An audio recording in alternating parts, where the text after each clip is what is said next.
ndichade murume nekuda kwekuti akandibuditsira zvinhu panze akandipasira zvinhu panze tane goro tisiri kugara tese saka iye ane mudzimai mumwe ari kuyokumba saka ndauya pano kuti tisunungurane.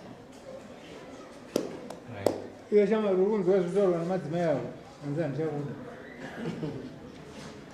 musoro nechakamira ini handina dambudziko mudzimai wangu ndoda kutaura inshort ndofunga ndo zvandingangotaura ndisati ndapinda mune dzimwe nyaya mudzimai wangu alright ofukurana chienderera mberi manje ainokudai mama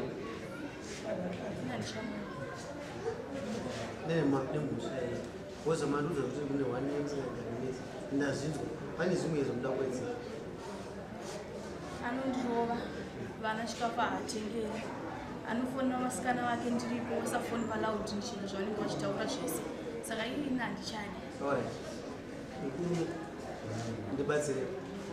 pane zvamuda kuwedzera muri hama yanga yavo. alright zvanhu zvinomukadzi weyo handishada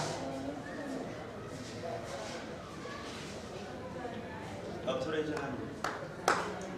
unofunga chinhokudai kana mwana memumwe munhu usisiwo hatina zvatinokwanisa kuti mpeshereeoyo shambani umauramba wazozaa tambira shee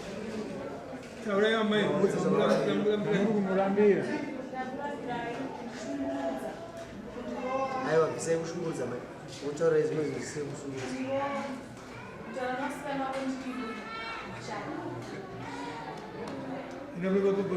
inonopawawanai zvinhu ndizvokunyekwa zvinhu zvichokwadi kasi chiripo chekuti maanengoaza ndizvo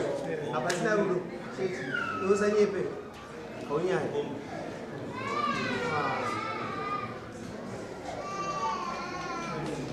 alright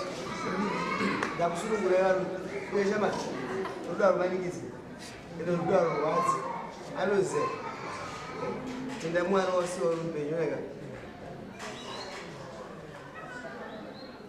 ndapedza chindaiko stela chibarinde